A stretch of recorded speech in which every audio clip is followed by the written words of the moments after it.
되어 온전하게 하소서라는 제목으로 말씀을 전하겠습니다. 오늘 본문의 말씀은 예수님께서 아버지께 당신의 마지막 사역을 놓고 기도하시는 내용입니다.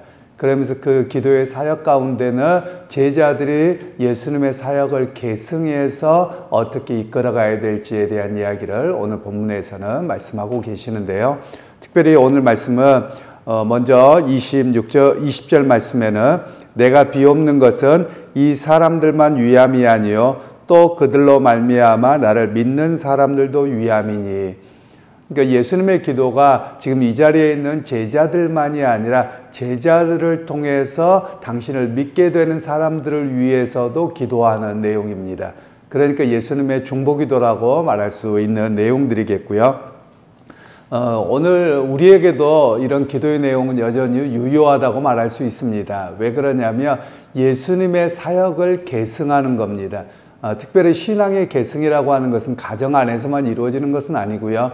또 우리의 삶의 자리에서 누군가에게 복음을 전하고 예수 그리스도의 제자된 삶을 살아가면 그것이 바로 사역의 계승 또 사도의 계승, 사도적 계승이라는 표현을 씁니다. 그래서 오늘 우리에게 해야 될 일은 예수님의 제자로 내가 살아가고 또한 우리가 잃어버린 게 있습니다. 한국교회가. 그것은 뭐냐면 제자를 삼는 것입니다. 특별히 마태복음 28장에 보면 예수님께서 마지막 우리에게 대위임 명령을 주셨는데 제자를 삼아라, 이게 명령이거든요. 그러니까 나만 교회 다니는 걸로 그냥 믿고 그냥 교회에다 데려다 놓는 걸로만 그치는 게 아닙니다. 각자가 목자가 되어서 제자를 삼는 그런 사역을 해야 되는데 우리가 그렇게 하지 못했습니다. 마치 제자를 삼는 일은 주일학교에서 교사로 가르치는 일만 생각하고 있는데 사실은 그렇지 않습니다. 각자가 말씀을 좀 더 깊이 배워서 누군가에게 말씀을 가르치고 또 누군가는 말씀을 가르치고 이게 계속 이어져 가야 되는 것이 주님이 우리에게 맡기신 사역의 본질입니다. 그런데 우리가 예배만 드리고 그런 일들을 하지 않고 교역자들만 가르치고 성도들은 그렇게 하지 않고 이렇게 함으로 인해서 예수님의 사역의 계승이 정확하게 이루어지지는 않고 있는 그런 우리의 모습이라고 할 수 있겠습니다. 그리고 이제 21절 말씀에는 아버지여 아버지께서 내 안에 내가 아버지 안에 계신 것 같이 그들도 다 하나가 되어 우리 안에 있게 하사 세상으로 아버지께서 나를 보내신 것을 믿게 하옵소서. 즉 복음으로 하나가 되어 주님의 사역을 계승하도록 주님께서 기도하고 계시는 겁니다. 그런데 이 본문의 말씀을 보면서 사실 우리 한국교회가 부끄럽습니다. 왜냐하면 복음으로 하나 되는 것이 아니라 오히려 갈라지고 싸우고 그리고 특별히 최근에는 정치적인 어떤 그 입장에 따라서 너무 달라지고 있는 그런 모습들입니다. 오히려 복음으로 돌아가야 되는데 복음적인 바른 이해가 되지 않아서 우리는 더 문제가 되어가는 것 같습니다. 제가 종종 제자훈련이나 이런 데서 이야기하는 것이 이런 부분인데요. 우리의 가장 기본이 뭐냐면 기준과 기본은 복음이어야만 합니다. 그런데 실제로 목회자들이나 사람들을 이야기하다 보면 이게 기준이 아닙니다. 뭐가 작용하냐면 지역색이 작용합니다. 그리고 자기의 정치적인 어떤 정당을 지지하느냐 이게 먼저 작용하는 겁니다. 그래서 제가 조금 심하게 이야기할 때는 전라도교 믿지 말고 경상도교 믿지 말고 박정희교 믿지 마십시오. 제가 이렇게 이야기를 합니다. 지금 무슨 이야기냐면 우리의 신앙보다도 먼저 작용합니다. 정치적인 색깔이나 또는 지역색이 신앙보다도 더 밑에 깔려서 그렇게 작용하고 있다는 말씀입니다. 사실 그걸 뛰어넘어야만 합니다. 오히려 그것이 작용하는 것이 아니라 복음의 가치가 무엇이냐, 복음이 무엇을 이야기하느냐 이걸 먼저 붙들고 이야기를 해야 되는데 우리는 그거보다도 정치나 지역 색깔이 먼저 움직여버립니다. 그러다 보니 복음으로 하나 되지 못하는 모습이 우리의 모습이라고 할 수 있을 것입니다. 사실 여러분 우리가 기억할 필요가 있습니다. 그건 무엇이냐면 어떤 각자의 주장을 이야기하더라도 주님의 말씀입니다. 주님의 메시지가 이것입니다. 그러면 다 스톱해야 됩니다. 그런데 실제로는 그렇지 않습니다. 그건 너의 해석이고 라고 하면서 자꾸만 갈라지고 있는 모습들이 우리의 잘못이라는 것입니다. 그러나 주님의 가장 기도의 간절함이 무엇이었느냐면 그들도 아버지와 아들인 내가 하나가 된 것 같이 이들도 하나가 되어 복음의 역사를 이루게 하옵소서. 이게 주님의 기도셨거든요. 그러면 오늘 우리도 해야 될 일은 하나가 되는 일입니다. 복음으로 하나가 되고 주님의 사역을 위해서 하나가 되는 모습들이 우리에게 있어야 된다는 것입니다. 물론 우리는 하나가 된다면 잘못된 그 목회자들이 이렇게 표현을 하더라고요. 예를 들면 복음으로 하나가 된다는 건 뭐냐면 아무 소리 하지 말고 무조건 따라와 이런 이야기를 하는 건 아닙니다. 서로 각자의 다름이 있지만 주님의 복음의 역사를 위해서라면 내 아를 좀 양보하고 그 일을 위해서 함께하는 겁니다. 목사의 뜻으로 온전히 하나 되는 것을 말하는 것은 아닙니다. 목사도 그렇고 교인들도 그렇고 하나님의 뜻이라면 무엇일까요? 라고 찾아야만 합니다. 저희 교회는 그렇지 않습니다만 제가 예전에 목회를 하면서도 그렇고요. 항상 문제가 생기면 당회에서는 어디서 회의가 하다가 문제가 생기면 이렇게 일단 기도합시다 그래요. 기도하고 나서 다음에 모여서 회의합시다. 그러면 여러분 똑같은 결론이 날까요? 다른 결론이 날까요? 똑같은 결론이 납니다. 안 돼요. 왜 안 되냐면 기도를 안 해서 그렇습니다. 기도도 잘못해서 그렇습니다. 나를 백지에다 놓고 정말 주님이 원하시는 일이 무엇입니까? 라고 기도하면 같은 성령께서 우리 안에 계세요. 그럼 같은 마음을 주실 거예요. 그런데 그렇게 하지 않습니다. 내 뜻을 관철하는 기도만 합니다. 그러니까 다시 모여도 똑같은 소리만 하는 것이죠. 바로 그게 우리의 잘못이라는 겁니다. 그래서 정말 기도하는 사람은 어떻게 해야 되느냐? 내가 원함이 있다 할지라도 또 내 생각이 먼저인 것 같더라도 주님 뜻이라면 내가 순종하겠습니다라는 그런 자세가 우리에게 먼저 있어야만 오늘 주님께서는 말씀하고 계시는 것이죠. 그리고 나서 이제 주님께서 계속해서 23절 하반절에는 이렇게 말씀합니다. 또 나를 사랑하심 같이 그들도 사랑하신 것을 세상으로 알게 하려 함이로소이다. 아버지께서 주님을 사랑하셨고 또 아버지께서도 당신을 믿고 제자의 삶을 살아가는 이들을 사랑하는 것을 세상이 믿게 하려 함이라는 거예요. 그런데 여러분 요즘에 한국교회 상황을 보십시오. 세상 사람들이 예수 믿는 사람들을 바라보는 게 저 사람들 하나님의 사랑을 받고 정말 우리가 본받을 만하구나 이런 모습입니까? 아니면 손가락질 당하는 모습입니까? 정말 한국교회가 좀 깨어 있어야 될 모습들입니다. 제가 자주 말씀드린 것처럼 개인적인 자격으로서는 정치 색깔이나 어느 정당에 참여하거나 괜찮습니다. 그러나 교회가 어떤 색깔을 띠고서 어떤 일을 하는 것은 바람직하지 않습니다. 과거에 우리가 종교 분리의 원칙을 세웠습니다. 그 말은 무서운 말이냐면 정치에 대해서 아무 말 하지 말라 이런 것은 아니고요. 종교가 정치를 좌지우지할 수 있는 어떤 그런 역할을 하지 말자는 거였습니다. 그런 면에서 교회라고 하는 역할은 어떻게 해야 되느냐? 물론 정치가 잘못할 때 감시자적인 역할도 필요하지만 그러나 우리가 해야 될 일들은 하나님의 복음의 사역이 우선이 되어야 되는 것이지 정치 집회가 우선이 되는 것은 바람직하지 못합니다. 바로 그런 측면에서 우리가 세상에 그리스도인들이 저런 모습이구나 라고 드러내야 되는 겁니다. 하나님의 사랑을 입었기에 다른 사람에게 그 사랑을 실천하는 모습으로 되어야만 합니다. 그런데 어제 뉴스에 보니까 일부러 그것만 편집해서 그런지는 모르겠습니다만 목회자들이 여러 나오는데 일반인들도 잘 담지 않는 욕설들을 그렇게 많이 하더라고요. 여러분 이건 정말 세상으로부터 손가락질 당해도 우리가 어찌할 바 모릅니다. 사실 나는 안 그러는데 몇몇의 지도자들이 그렇게 함으로 인해서 여러분 과연 교회의 모습이 그렇게 되어지겠는가 너무 안타깝습니다. 여러분 그런 면에서 우리 그리스도인들이 정말 좀 깨어 있어야만 합니다. 어떤 이들은 그렇게 가더라도 다른 사람들 우리 주변에 있는 사람들이 볼 때 싸잡아서 도매금으로 넘기지 않게끔 저 사람을 보니까 정말 예수 믿는 사람 같고 저 사람을 보니 바른 믿음의 사람으로 서 있는 것 같아요 라는 이야기를 들을 수 있는 그런 우리 모습이 되어야만 하는 것입니다. 그리고 나서 이제 25절 말씀에 또 이렇게 말씀하지요.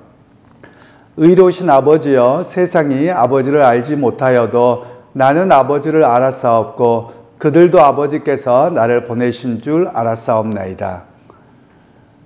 하나님이 먼저 의로우신 아버지라고 고백하시면서 하시는 말씀이 세상이 아버지를 알지 못하고 있지만 나는 아버지를 알았다는 것이죠. 이 말씀 뭐냐면 세상은 1차적으로는 유대인들을 말합니다. 유대인들이 아버지를 안다고, 그리고 모세의 율법을 안다고, 성경을 안다고 그렇게 외쳤는데 예수님을 영접하지 않습니다. 그러니까 예수님은 결국 나를 모르는 것은 아버지를 모르는 것이라는 것이죠. 그리고서 하시는 말씀이 나는 아버지를 알았사옵고 그들도 아버지께서 나를 보내신 줄 알았사옵나이다. 그들은 여기에서 누구냐면 예수님을 믿고 따르는 사람들입니다. 그러면 이 본문의 말씀을 우리에게 적용하면 이런 것입니다. 과연 우리가 세상으로부터 그리스도에게 속한 사람이라고, 그리스도로부터 보냄받은 사람이라고 믿을 만한 그런 증거가 있느냐라는 겁니다. 어느 목회자들에게도 1차적으로 그렇죠. 예를 들면 목회자들이 교회로 위임받아서 옵니다. 이것은 노예로부터 파송받는다는 개념이고 조금 더 확대하면 주님으로부터 파송되었다, 이런 의미를 갖고 있습니다. 그런데 과연 목회자들이 그런 의식을 잃어버리고 있는 것은 아닌가 싶을 때가 종종 있습니다.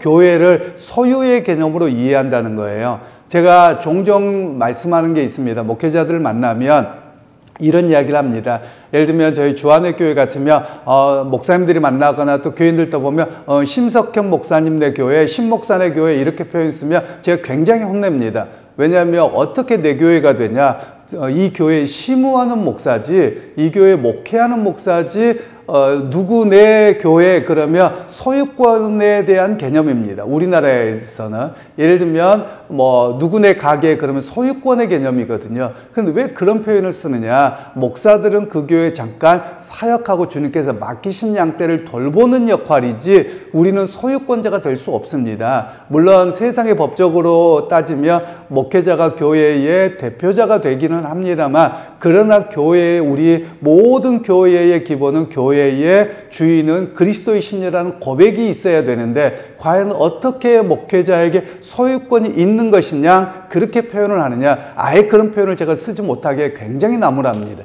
교인들도 마찬가지입니다. 교인들도 이 교회에 속한 저나 여러분이 다 동등한 입장에 있는 것이지 누구에게 속한다 이런 개념은 잘못되어져 있는 것입니다. 그런 면에서 오늘 우리에게 성경에서 주님께서 말씀하고 있는 것은 우리가 주님께로부터 보냄받았다는 것을 어떻게 증거할 것이냐, 삶의 자리에서 복음을 따라 살아내는 모습 속에서 우리가 어디로부터 왔는지를 알게 된다는 말씀입니다. 즉 다른 이야기로 하자면 목회자가 무슨 소리를 하느냐에 따라서 판단하시면 되는 겁니다. 목회자가 설교나 또는 어떤 집회나 이런 데서 엉뚱한 소리를 하면 저 주님께로부터 오지 않은 것일 가능성이 높습니다.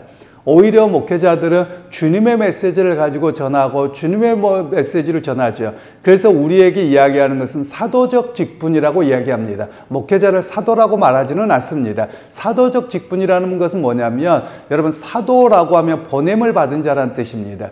그러면 보냄을 받은 자가 중요합니까? 보낸 자가 중요합니까? 보낸 자가 중요하지요. 그래서 보낸 자가 주신 메시지를 가지고 바르게 전하는 것이 바로 사도고, 그 사도적 계승, 사도적 직분을 이어가는 목회자들도 보내신 그분의 뜻을 따라서 그분의 메시지를 전하는 것이 바로 목회자의 역할이라는 것이죠. 그렇지 못한다면 사도적 계승을 제대로 하지 못하는 사람이 되고 만다라는 것이죠.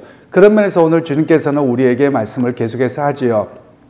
26절에 내가 아버지의 이름을 그들에게 알게 하였고 또 알게 하리니 이는 나를 사랑하신 사랑이 그들 안에 있고 나도 그들 안에 있게 하려 함이니이다. 즉 예수님의 어떤 분이셨느냐, 아버지를 알고 아버지의 이름을 주었습니다. 또 예수님을 믿는 제자들에게도 아버지가 누구인지를 알고 살아갈 수 있도록 은혜를 베푸셨다라고 말씀을 하고 있습니다. 그러면서 나를 사랑하신 사랑이 그들 안에 있고 나도 그들 안에 있게 하려 함이라. 즉 무슨 말씀입니까? 우리가 복음의 메시지를 바르게 믿고 의지하고 살아가면 아버지의 사랑이 우리 안에 있습니다. 그럼 아버지의 사랑이 어떤 사랑입니까? 당신의 독생자를 내어주기까지 우리를 용납하시고 용서하신 사랑입니다.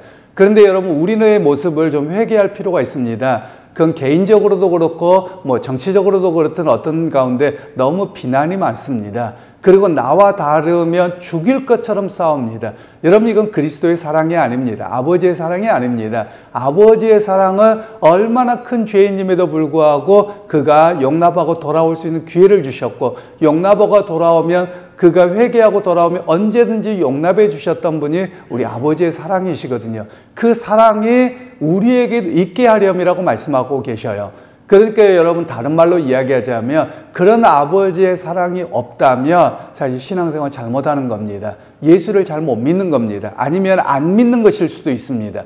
그래서 여러분, 우리가 해야 될 일이 뭐냐면, 하나님, 내게 아버지의 사랑이 거해서 누군가에게 불편해하거나 누군가를 정죄하는 자가 아니라 아버지처럼 용서하게 하시고 용납하게 하시고 이해하게 하시는 그런 사랑이 있게 하옵소서. 그 고백이 바로 우리 고백이 되어야만 하는 것입니다. 그래서 주님께서 그들 안에 있게 하려 함이니이다. 즉, 아버지의 사랑이 우리 안에 있고, 그 아버지의 사랑이 있는 것을 통해서 무엇을 합니까? 아, 내 안에 예수님이 계시는구나, 이걸 알게 하시겠다라고 말씀하고 계시는 겁니다. 그러니까 여러분, 오늘 하루의 삶 속에서도 주님의 사랑으로 다른 사람을 바라보실 수 있기를 소원합니다. 누군가를 불편하고 어떤 정치적인 거나 또는 어떤 지역색이나 이런 사고방식으로 보는 자가 아니라, 주님께서 나를 사랑하셨기에 나도 그를 주님의 사랑으로 구원받을 사람으로 바라볼 수 있는 그런 믿음의 눈으로, 사랑의 눈으로 오늘 또 승리하게 되는 그런 여러분 모두가 되시기를 주님의 이름으로 축원합니다. 하나님, 오늘 또 우리에게 은혜 베풀어 주셔서 하나님을 의지합니다. 하나님을 믿습니다. 하나님, 그 주님을 믿기에 그의 사랑이 우리 안에 넘치게 하셔서 때로는 내가 다 용납하지 못하고 이해하지 못하더라도 하나님, 조금 더 넉넉함으로 이해할 수 있게 하시고 끌어안을 수 있도록 함께하여 주옵소서. 또한 우리가 세상의 삶에서도 주님을 믿고 의지하는 제자로 살아내는 우리의 삶이 되게 하옵소서. 예수님의 이름으로 기도하옵나이다. 아멘.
사랑을